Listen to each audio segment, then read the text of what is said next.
Hello everyone, welcome to vidIQ's interviews where we take YouTubers, listen to their stories and how vidIQ helps them in their day-to-day use of YouTube. And we're joined today by our first female video creator on vidIQ here. And I am told that we should keep an eye out for the background of her webcam because it will slowly be destroyed potentially by her cat. Her name is Noreen. That's not the nature of her channel, I must hasten to add. It is Noreen's Kitchen.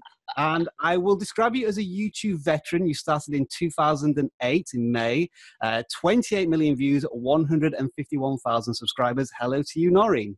Well, hello to you, Rob. Thank you for having me. It's awesome to be here. You're most welcome. And what I do when I interview YouTubers is I send them a range of questions, and Noreen tells me that she's been making copious notes throughout the morning. So we're looking for some very interesting discussion here. And let's just jump into it with the first question, which I ask all of our YouTubers, is tell us about your YouTube origin story. Well, that is just that. You know what? In 2008, my oldest daughter was 10 years old, and she wanted to we had the crappiest video camera that I possibly could have had. Of course, at the time, we had what we could afford, which was very little, to be quite honest. And she got this little camera. We had just kind of let the kids use it.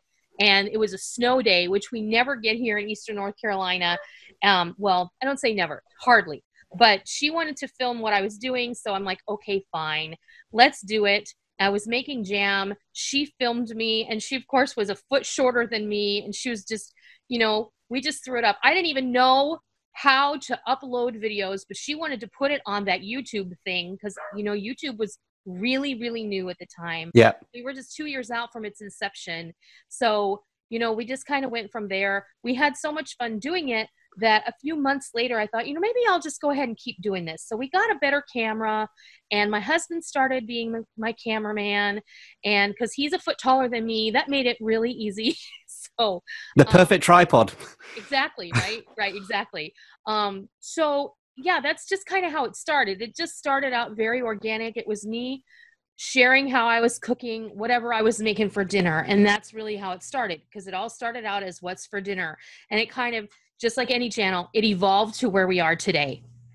Awesome.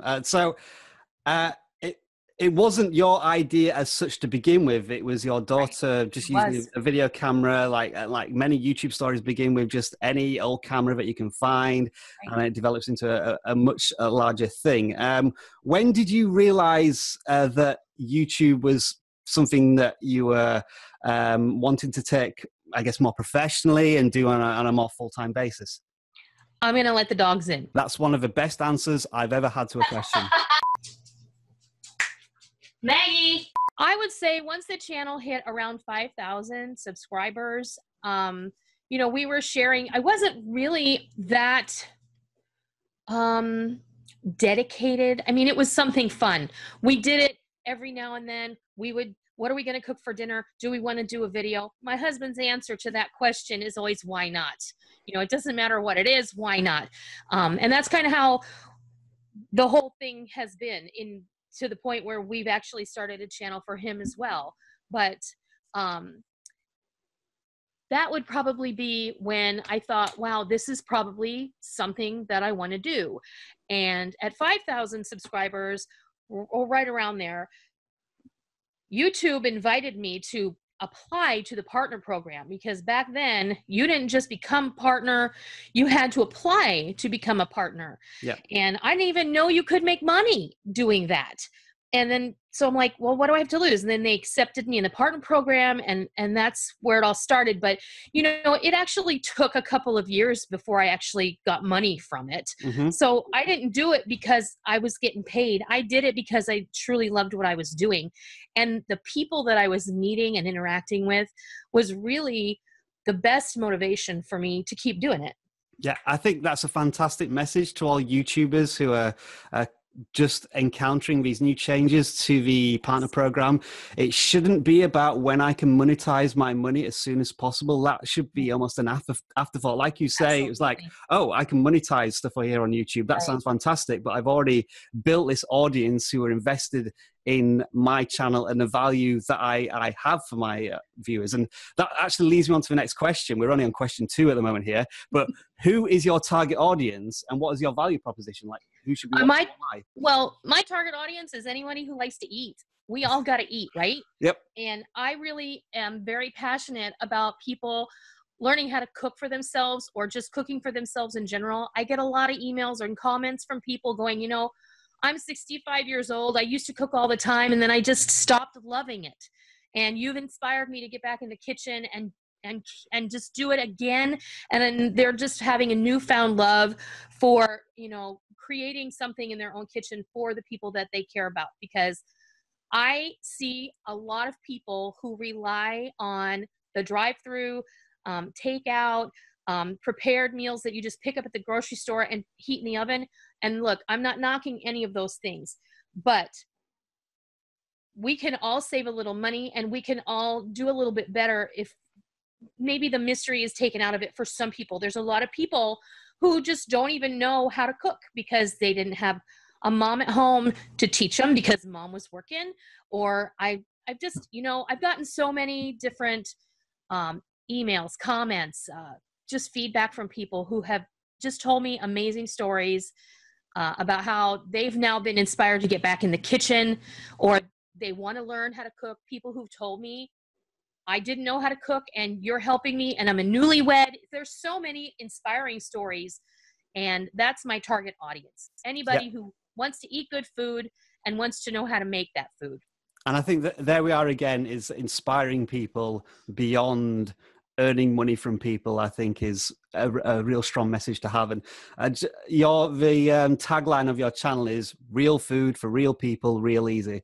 I think that's a perfect, simple analogy and description of your channel. So now, as I said at the top of the interview, you are a female. And statistically speaking, you are in a minority in that 60% of YouTube views are from male viewers.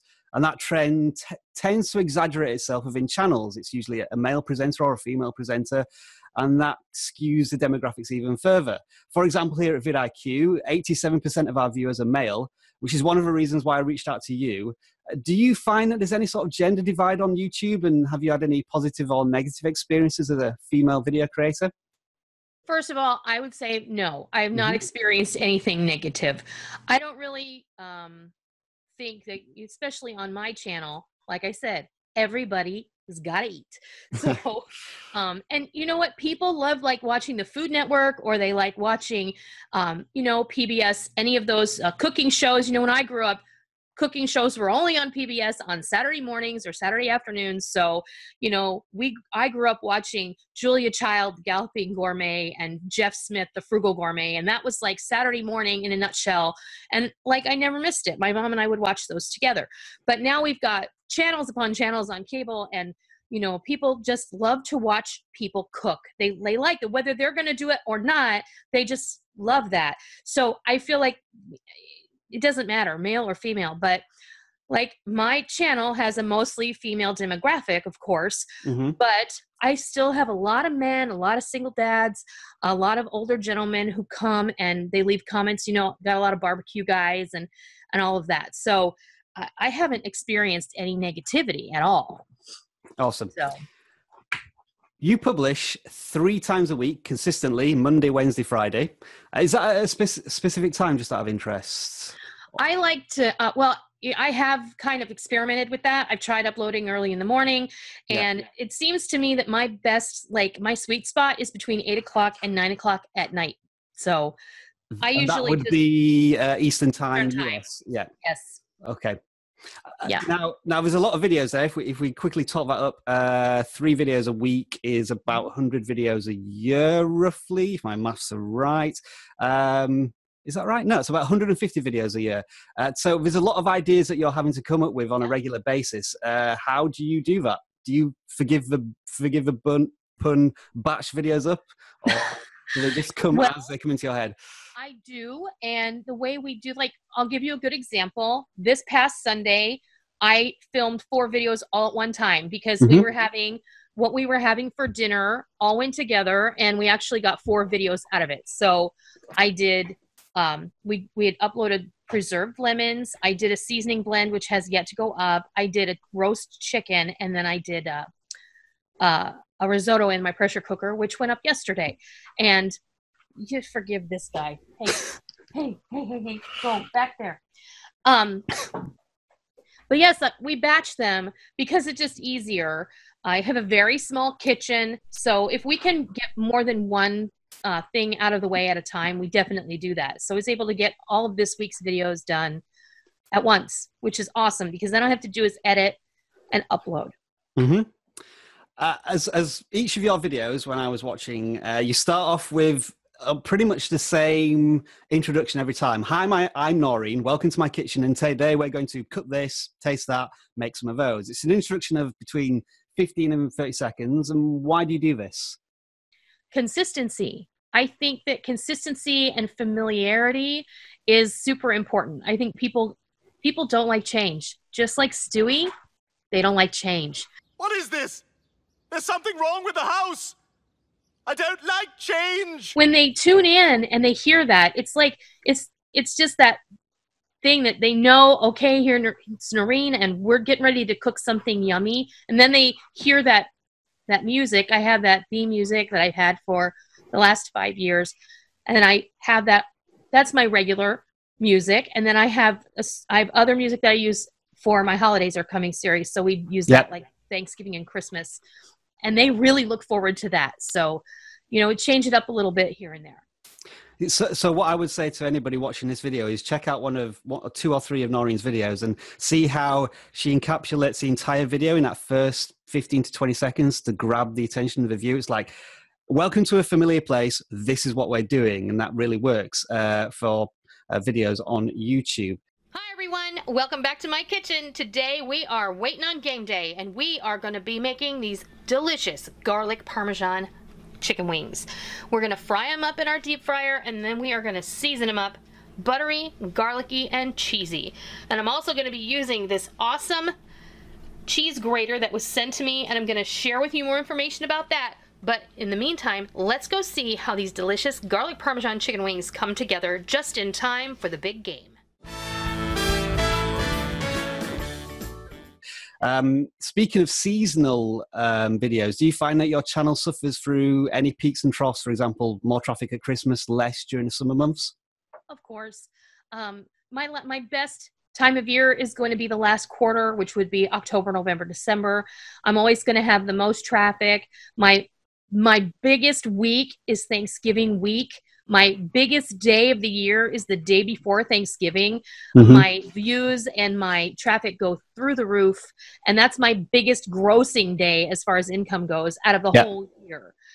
November is my best grossing month as far as income goes. But you really got to hit it hard. Like you said, I do 3 uploads a week, except for November, where I do a video upload every single day. Oh, right. Wow. Until Thanksgiving, because you gotta make hay while the sun shines, and you gotta strike while the iron is hot. If I could add another cliche, I would, but you just have to. You've got to make it work when it's working. So. Yeah, absolutely. So in terms of tentpole events for you, we're probably looking at Thanksgiving, Christmas, Halloween. Do you do any special things for Halloween? No, not for Halloween. I do a lot of like autumn-ish things. Yeah. And that's not for any other reason except that Halloween, my kids are grown and we just don't do a lot of stuff for Halloween in our house. I really do concentrate on tent poles. So the next big one for us is Super Bowl. That's the next one that we're going to hit hard. Yeah. Because we really only have like 2 weeks where you can upload Super Bowl snacks or whatever. Yeah. And so that's the next big one. So I have a little uptick at the end of January. Then there's Valentine's Day and I think it's always a great idea to just have some fun. My mom always, she would, decorate the dinner table for Valentine's Day or Mardi Gras or whatever, just for fun. And I think that that's really something I've applied to my channel is just to incorporate something like that just for fun. And I would assume that you're planning these and filming these videos maybe 1 or 2 weeks ahead and then trying to find, like you say, the sweet spot of when to set those videos live. Right. Like if it's Super Bowl, it might be like maybe the Saturday morning or even a Sunday morning when people are preparing food for that event. Well, Super Bowl is going to start. I'm going to start uploads for that next week. And then the following week as well, we'll probably take that all the way through to Super Bowl Sunday morning, where we will have an upload for something really quick and simple that they can get together by just running to the grocery store. Because, the game won't start until 6 o'clock at night or whatever. So, you've just got to keep that in mind and keep with the momentum and any of the harder things you want to put first early on so that people can prepare for that. And then just go from there. These are just things you learn over time. And I've been at this in May. It will be 10 years, which is like mind blowing to me. Yes. Wow. That is, isn't it? It's a career almost. Right. You're due the, I'm not going to say the Rolex watch, maybe an Apple iWatch or something at this point.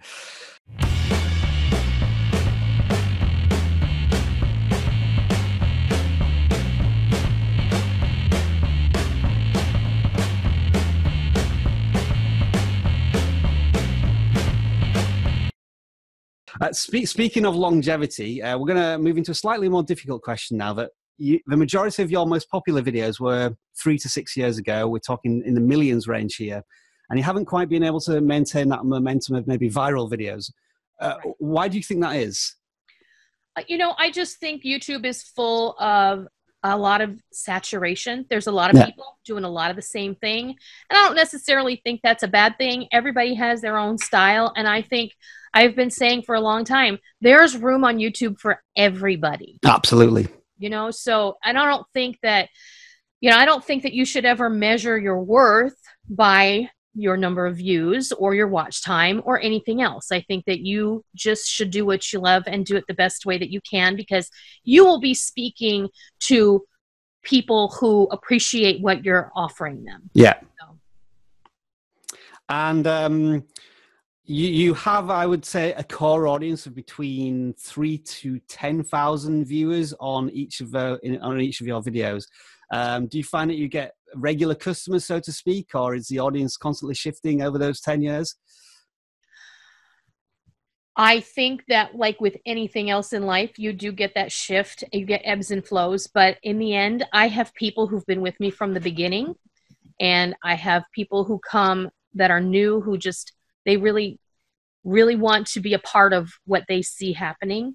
So, I mean, you're not going to ever get the number of subscribers that you have watching your video all at one time. Yeah. So just because everybody has something else they want to watch.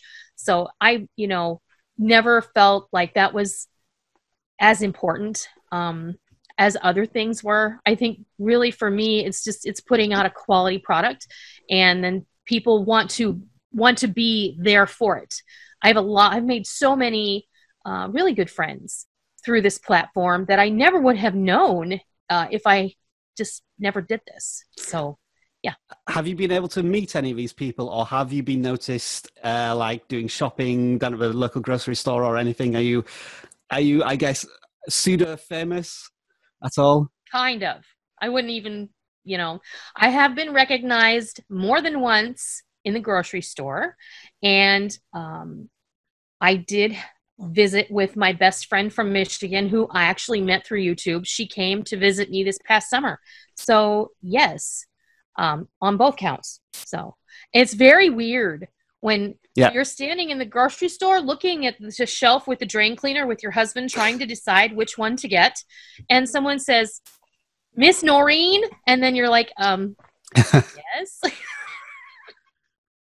And then they introduce themselves, and you recognize their name as someone who consistently leaves a comment on your videos. So it is kind of a lot of fun.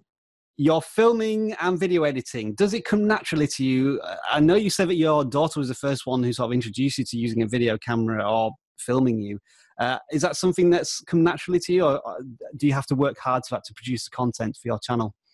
I don't feel like I have to work super hard. I feel like we have a really good system. Mm-hmm. And like I said, my husband does all the filming, the setting up, the lighting, and everything else, and then we just get it. We get it filmed. And then I do all of the editing and uploading and stuff. So, you know, when we first started, like I said, I didn't know what I was doing. I was literally uploading raw footage from the camera. I didn't even know how to edit it together into a cohesive video. All right. So I was using Windows Movie Maker, UGG. And then I graduated several years later. I used that for a long, long time because I felt comfortable with it, but then I outgrew it because there are a lot of things you couldn't do with that. So I now use Adobe, what do I use? Premiere Pro? Premiere Elements, yeah. Elements. Adobe, yeah. Premiere Elements. And so, you know, I'm comfortable with it now, of course, because now we have a system. We take out, you know, we save as, we take out the old stuff, we put in the new stuff and edit it all together. So I wouldn't say that it came naturally, but I learned how to do it. I would never let anyone give a bad word to Windows Movie Maker. I have a very soft spot for that program in my heart, as I'm sure many video creators do as their first video editor. I agree. I mean, I was using like the old school Windows Movie Maker. Yeah, 2.6 for me, where you could, it's still to this day the quickest program for quickly clipping video footage and putting it together. But like you say, when you can't do picture in picture or have more than one video track, that can be quite limiting. I agree. Absolutely. I feel the same way. So you said that it's a two-man filming crew that you have your husband helping you. How supportive is he? I assume he is completely, but did it take any persuading? And do you ever have any sort of arguments or industrial strikes on getting the footage together? Never. My husband is very supportive. We are a team, not just in marriage, but in life in general. This channel is as much his as it is mine, as it is my two daughters. Everybody has some sort of input, and you know, we work together to make it happen. So, you know, that's how it is. How long would you say it takes to film, edit, and publish an average video? Well, if you take it from like the beginning of, you know, setting everything up, making something, filming it, and then editing it, I would say 2 to 3 hours at least, depending on what the recipe is about. Of course, some things are going to take longer, like the mozzarella cheese, which is my highest viewed video. Because that was filmed at a seminar that I was giving, and I kind of did that in my kitchen at the beginning, and then at the end it was at a seminar that I was giving locally to show people how to make it. But so that, you know, that is probably an exception. But I'd say at least 2 to 3 hours. So on a weekly basis, maybe 10 to 15 hours all told, doing the videos, responding to comments. Would that be a fair estimation? Yes, I'm actually not as good at replying to comments as I should be. And that is one of the things on my list of things to get better at. So I do try, though. And if someone asks me a question that they really are trying to get something done, I do try to go out of my way to answer them as quickly as possible. You know, my kids are always complaining that I have this with me all the time, and I'm always looking at it because, you know, somebody has a question and they're like doing a canning recipe, or they have a question that they really need an answer right now. I do try and answer them as quickly as I can. Mm-hmm. Now, when we were talking on email, you said that now this is now your full-time job. If that's right. How did that come about, and how do you earn income for the channel to make it sustainable? Well, funny story. No, for the last 10 years before 2012, I was a paralegal for a criminal and family law attorney. And he ran for a judgeship locally, and he won. So we're talking country attorney. The office was him and me and a receptionist. So he closed the office, and I had been doing it in 2012. I had been doing it for 4 years at that time. I was making about the equivalent of one paycheck at the time. And my husband is a retired disabled veteran from the Air Force. So we thought, well, let's see, it might be tight for a little while, but let's see if we can make this work. and turn the YouTube channel into a significant, you know, source of income that would replace the job that I had. And we said, if I couldn't make what I was making as a paralegal within the next 2 years, then I would just go get another job. Of course, everyone in my outside of my immediate family, my husband and my kids, were like, "You're crazy. I can't believe you think you can make that work, right? This is insane. How are you going to live?" And I'm like, "Mom, you know, I'll just be honest. Mom, what's the worst thing that can happen? I end up saying, do you want fries with that? Big deal." You know, which isn't the case. But that's how it all happened. I thought, let's see if we can make this work. And now we are 5.5 years. Well, it was November of 2012 that I decided to do that. So it's 5 years later and we are going strong. And I do make the bulk of my income from AdSense. However, I do have 3 self-published cookbooks that I sell, and I do sponsored videos, and I get brand deals. So, you know, we make that work. It does take a lot of time, and you have to learn how to pitch companies, and you got to forge relationships with brands so they come back and they want to work with you. But all those things take time. They don't happen overnight. And in the end, it is all worth it. It's like you're answering all the YouTube Partner Program questions for me. Again, that it's not just about the AdSense revenue, and no channel should solely look at AdSense for other revenue streams with it selling products such as you selling books and doing brand deals. So there's always different avenues where YouTube's not completely in control of the money that you earn. And it's a truly inspirational story to know that you were effectively put out of a job, but then you took this opportunity, and from bad news comes this wonderful, I'm not even going to call it a job, because this probably doesn't feel like a job to you. It's just something that you love doing and you happen to get paid to do it. Right. How many people can actually say that? Yeah. I love what I do. I wake up every morning, I make my own schedule. I say, what are we going to cook today? And I love what I do. So, you know, and a lot of people ask, you know, what do you do with all the food you cook? I said, well, I don't cook anything that my family won't eat. So what you see me cooking is what my family is eating, or I'm making it to share with someone from church, or taking it to a potluck or something. So I think that's the most important thing, is that, you know, I'm not just presenting stuff just to present stuff. Yeah. You know, real food for real people, of course, going back to the original tagline. That's right. So as a YouTuber, one who's been doing it for a long time in the grand scheme of things, what do you think are your greatest strengths and weaknesses? I wrote those down.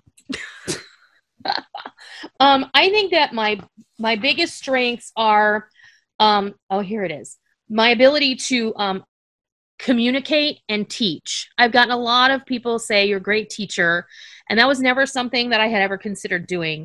But when I present a video on how to do something, it is very important to me that I impart the steps precisely, because I think this is where some people get hung up when they read a recipe. They may not know exactly, well, what does that mean? So it's important to me to show them. So I really feel like my sense of my ability to communicate and teach is one of my strengths. And then my sense of humor and my ability to do a good presentation. And I think that comes from my years. I did a lot of musical theater.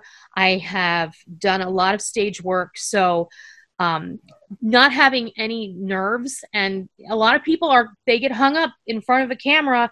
They just freeze. They can't talk or anything. So it's like they can't just imagine that they're talking to a room full of their friends, and they just get really tense. And so I've always felt very, very comfortable in front of the camera also. My weaknesses, I think, would be sometimes when I respond to people, I think that I may come across as being kind of ugly. And I think that that's just maybe the way that I sometimes try and write back to someone, and maybe I'm trying to explain how important something is that they've asked a question about. And I don't want to sound ugly, but maybe it comes out that way. So I've had to really learn how to communicate back with people in writing. So that's definitely something I would say is a weakness. And then from a channel perspective, some of my weaknesses are responding as quickly as possible to comments and going in and just reading all the comments and writing back to, thank you or a little something to everyone. So those are some of my, and analytics makes my head explode. So that's a definite weakness for me. That's an interesting response for about somebody who's doing an interview from vidIQ, which is all about statistics. Right. I just want to go back to one thing that you mentioned there about one of your strengths. How would you say you treat the typical person you're trying to teach about food? Because it felt to me there that you were thinking, okay, the person I'm talking to may have no idea how to do almost anything in a kitchen. Or do you have a picture in your head of who the typical audience member is when you're pitching to them? That's a really good question, because I feel like when I'm trying to explain how to do something on a video, I really do think about my girls. Okay. Because, my girls are 18 and 20. And while they are perfectly capable in the kitchen, there are a lot of things they still don't know how to do. So I feel like it's easy for me to envision someone of that age group when I'm trying to explain how you supreme an orange or what have you. So okay, that's how I would say I envision that. Now, a new section I'm introducing to the interview series. I want to sort of give your channel an audit as I'm looking through it and doing some research. And here are some of the things I found both good and maybe could do with a little work, and chime in on any of these where you think you agree or disagree. Okay. One of the things I noticed about your most popular videos, these where you think you agree or disagree. Okay. One of the things I noticed about your most popular is, and some of these are in the millions or several hundreds of thousands, is that the thumbnail doesn't have any text, and there's a focus on a really detailed shot of a particular food, especially the mozzarella one that we've discussed briefly earlier on. Again, these tend to be mostly older videos, but when you include a big chunky text in the thumbnails, that kind of maybe drowns out the image that the viewer is trying to see when they're clicking on the thumbnail, and the title should be able to do that. Do you have any opinions on that? For a long time, I've played for a long time. Yeah, it does seem like you have been experimenting. I did notice that as well. A lot of different thumbnail styles. And just most recently, we've tried to do a very detailed photo with just a little bit of text on it, where it's not kind of impeding the whole photo. And then the text does not mimic the title of the video at all. It's something kind of witty or cheesy, or just a little bit of fun to kind of grab people's attention. So I totally am on board with what you've said. I mean, I had some great thumbnail pictures that I just totally drowned out with text. And a lot of those we have to go back and probably fix. In particular, your most popular video, is it the mozzarella video? I can't remember what cheese it was. It's a type of cheese. Is it mozzarella on that one? Yeah. The shot on that one looks, in the small thumbnail, like a stock photo. It's that good. So I think that is a really striking picture. And if you can try with that in other videos, by all means, give it a shot. Moving on to a good point, though, is that your video length tends to be around 7 to 13 minutes. Which many consider to be the YouTube sweet spot for length of video. It's over that 10-minute mark often. How is your audience retention on videos? Does it tend to be above 50%? Do you know, roughly? It depends. I mean, if my video retention right now is around 5 minutes. So, which is good. Yeah, it's not bad. But it gets a little bit higher when you go and look at the playlist retention. And that's 7 minutes. So, so that's a little bit better. So I'm not completely disappointed with that. I know that there are a lot of people who are watching the whole video. So I think that's I think that's an excellent tip to make sure you create many playlists where your subscribers and those who are more invested in your channel can find more content and related content. And you've proven just there that watch time does tend to be significantly higher. Sorry, you were saying a point there. Do continue. No. I mean, actually, you had done a video a long time ago about the playlist and how important it is that you put videos in playlists, because your playlist watch time can actually be longer than your just base retention time, rather. And so I put that to the test, and for sure, it's absolutely true. But playlists are super important, and you recently did a video about the playlist thing, about how you make a video Monday, but you don't make a video Tuesday, but on Tuesday you make a playlist that includes that video, or because the whole thing, I had no idea that they count that as whole new engagement when you create a new playlist. So we're starting to do that now too. Yeah, good. When I was watching your videos, there was a very high level of creator suggested videos. That means that on the right-hand column on a desktop and below the video on a mobile device, more of your videos are being suggested. Do you find that you get a lot of views from suggested traffic? Yes, absolutely. That's where I get most of my views, is from suggested videos. Do you know roughly what percentage that is, out of interest? Not off the top of my head, I don't. Okay, not to worry. But yeah, it does mean that YouTube is treating your content as something that's good, and the viewer probably wants to watch more of your content, and it probably means that your tags, do you use your channel name in your tags? Yes. Yeah, so there's a link going on there as well, which helps YouTube to push the viewer to more of your content, so that's good. What's next? You have a core audience of around 3,000 to 10,000 viewers, which I said, but from a subscriber base of 150,000. So there's about potentially, now we assume that not all of those viewers will be subscribers. So your subscriber watch rate is probably not that high.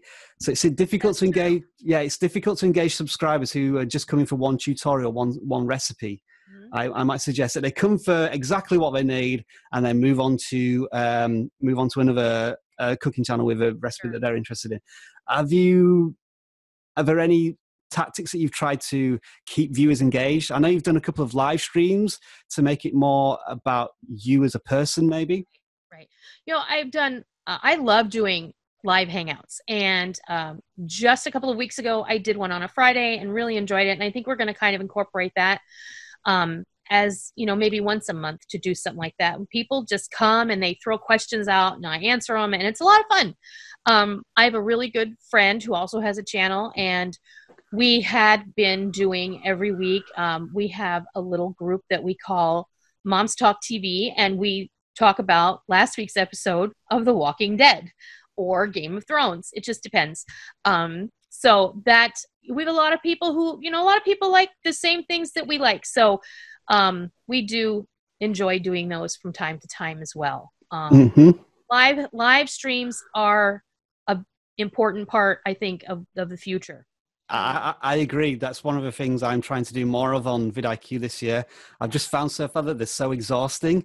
You just find yourself talking and like you wondering how long this has gone on for, and I get really thirsty and I always forget to have a drink. That's one thing I'm trying to teach myself when I'm doing these.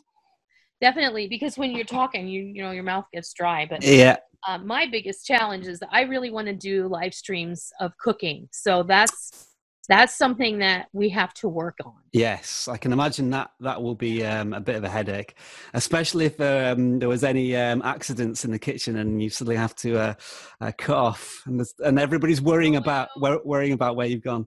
I am not. You know what? I'm all about sharing my fails. That's good. I'm all about sharing my mistakes, because everybody has them, and if I have them, you're gonna have them. So yeah. Okay, moving on to the next thing I noticed. I'm not sure you're going to like the answer to this, because you say that you've been using this introduction for a good few years, but you introduce your video personally, and then you go to like a graphical intro, which is shows your channel name, then maybe a title and then maybe another title, and it Right. lasts 15 to 20 seconds. It does. And unfortunately, in the It's YouTube too long. world, I know. attention spans don't last that long. And I think the maximum you can get away with is 5 to 8 seconds these days. So maybe try and experiment with a different intro if you can. No, I appreciate your input. I do. And that is definitely something that I have considered, that maybe it's too long, because I was just looking at it the other day going, gosh, this is really long. So that is probably something we need to look at and make a few changes. Yeah. As a first time viewer, it was like, okay, we're jumping into something. Okay, yeah, come on, get through this introduction. Right, okay, now we're into it. And that just might be an issue for viewers. The next thing is video tags. I looked at a few of your videos, and it looked like you were always trying to crack the big ticket tags. I think one that I looked at in particular was olive oil and balsamic bread dip. And your tags are mostly focused on individual ingredients like salt, oil, olives, and maybe trying to look at what we call long tail keywords. Mm-hmm. So people are searching for something more specific. Like you could have had, you didn't, for example, I think your title, I can't remember what the title was exactly now, but olive oil and balsamic bread dip could be a tag in itself, or how to make olive oil and balsamic bread dip. So those are like 5 to 6 word tags. Okay. A lot less people searching for them, but there's less competition. Well, so that's where you, because when I do my tags, and by the way, thank you for creating tag templates. I love that. But so when I put a tag in, it has a little number, that tells me this is semi-popular or whatever. And then I put a tag in that has no number. So is that better to go with a tag that has no number or a really low number?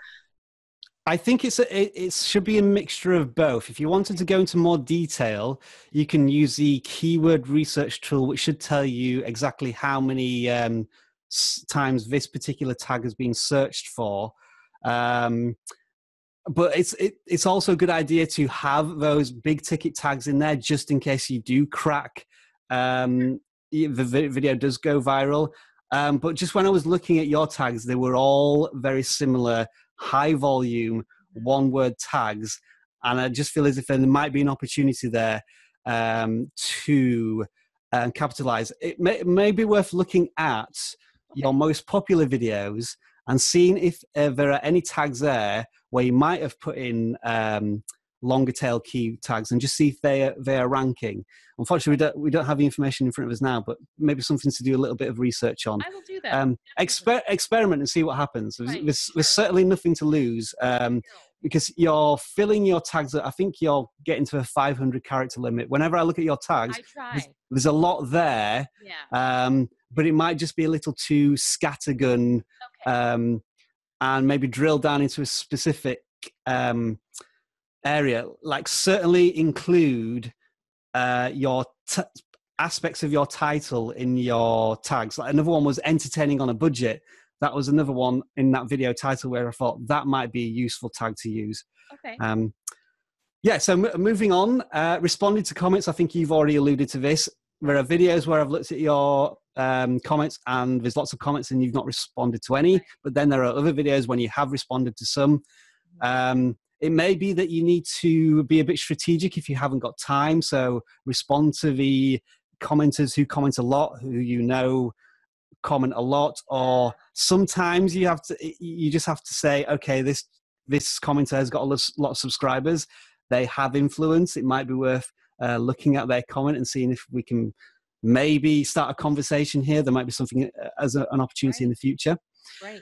And one more thing is you posted one voting poll in your community tab, which was really popular. I think it got in the region of 600 to 800 votes, I think. And then you haven't posted any more in the community tab. So you got a lot of engagement there, but you've not capitalized on it. And I need to concentrate on that more. I 100% agree with you. The months of December, and since they actually released the community tab for my channel, has been crazy busy. And 100% my fault. I just haven't paid enough attention to it, and that is something that I do have on my radar to engage more there, because I understand that it's super important, and there are things that can happen in that community tab that don't happen other places. So I get that. So those are my suggestions, and I kind of feel as if the content is good. You have a core audience. You've definitely got your value nailed down. And maybe it's just thinking a little smarter. So you don't have to work harder, but maybe think smarter about, once you've done the video, how to pitch it to your audience to get more people watching. And that's something I've been guilty of in the past, where I've just concentrated on content, Right. but not necessarily on how to sell this content to the potential audience out there. Sure. Okay, moving on. Who are your YouTube inspirations? I have a lot of, inspirations that, channel wise, that I watch all the time. They range from, mom channels to cooking channels, but I would have to say there are some that I just would love, that I watch all the time. They're like the Eater channel, Munchies channel. There's a gentleman by the name of Mark Wiens who travels all over the world and just eats all of these fantastic local cuisines. And I just love that stuff. So being inspired to do something out of your comfort zone, I think for me is really special. Awesome. Now we're going to move on to a bit of product talk. We're going to talk a little bit now about vidIQ. What are your favorite tools from vidIQ, and what do you use on an everyday basis? Well, I do subscribe to the vidIQ Pro, and I love it, and I can't live without it. And I just really appreciate first of all, I know that it's a free tool, but at the top of the screen where I can see how many subscribers I have, how many views I've had in the last hour, week, and day, or whatever. I love that. The tag tool, the fact that you now have incorporated something with controversial keywords to, in fact, of all things, it alerted me yesterday that I had one in there because I had mentioned the TV show Hell's Kitchen, and in my description, so I'm thinking, wow, I couldn't think of why I had gotten that. I'm like, oh, there it is. So I just find vidIQ, and I'm not being a brown noser. I'm being completely honest. I really feel like it just really works for us, and it gives us everything that we need, from the this is how many characters you have left for your title, this is how many characters you have left for your description box, and all that. So the recommendations for tags and keywords and all that, I just love it. Yep. As you say, sometimes it's just even the simplest tools are the best. As you say, real-time stats bar for me, I absolutely love that. It means I don't have to jump to the real-time analytics page every time just to see how my videos are doing. And the character counts, the number of times I used to put in tags and then realize I'd gone over the limit. And why doesn't YouTube have this themselves? Well, that's fine. We'll look after it. And so I appreciate your feedback. And we're hoping to do a lot more tools this year. I mean, I'm going to drop this one on you, but if you had a dream vidIQ feature, which wasn't just to give you millions of views automatically, what would that be? Oh, wow. Now you're putting me on the spot. I am, yeah. I think this should be a new question that I drop on all my guests to see if they have a good answer. Oh, wow.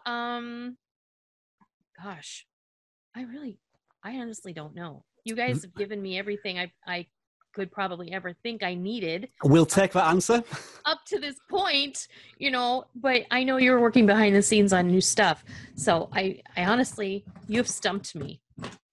That's what I'm going to say. You've stumped me. I can't think of anything off the top of my head right this moment that you could offer me that I feel that there's a need for.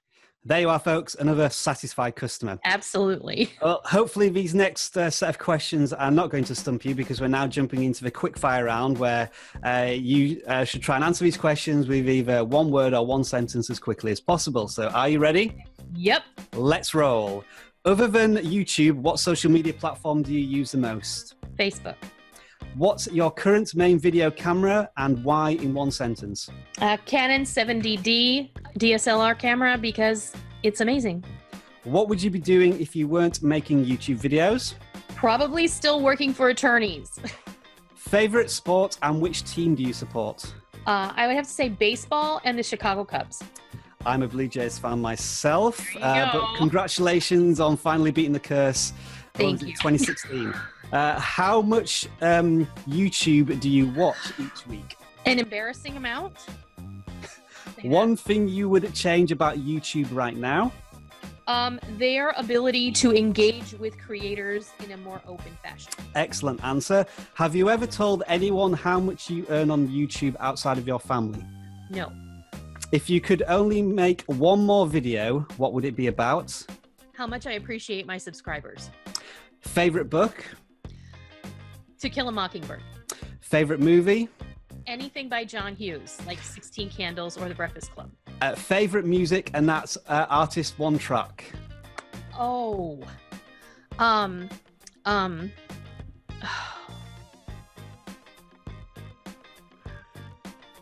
my gosh. It's Take 5 by it's a jazz track. And I'm gonna drop. Sorry, go ahead. Dave Brubeck. Take 5 by Dave Brubeck. Okay. Your dog obviously is a fan of him. And we're going to drop one more question in here. Walking Dead or Game of Thrones? Oh man, you're gonna make me pick? That's like asking me to pick which kid is my favorite. Don't do that. The answer is Game of Thrones. If I had to pick right now, it would be Game of Thrones. I've fallen out with Walking Dead after season 7. I got so bored. So of have it. I. I have as well. Who outside your family has had the biggest influence on you and why?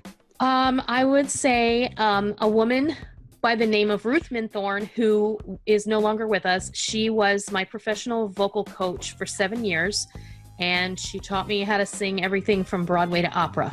And she had more influence on me than just that. And that concludes the quickfire round. I think I'm going to give you a 9 out of 10 there with a one slight hesitation on the music. So there you go. Okay, to conclude this interview, we would like one piece of advice for any video creator just starting out on their YouTube channel. That would be, do what you love because you love it. Be as real and genuine as you can, and just have fun doing it.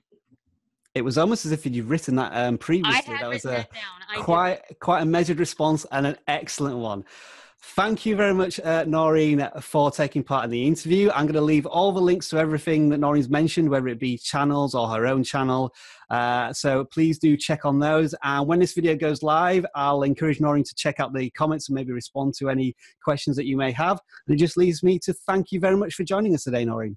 Oh, well, thank you. The pleasure's been all mine. Thank you very much, everyone. And we'll see you again soon in vidIQ interviews.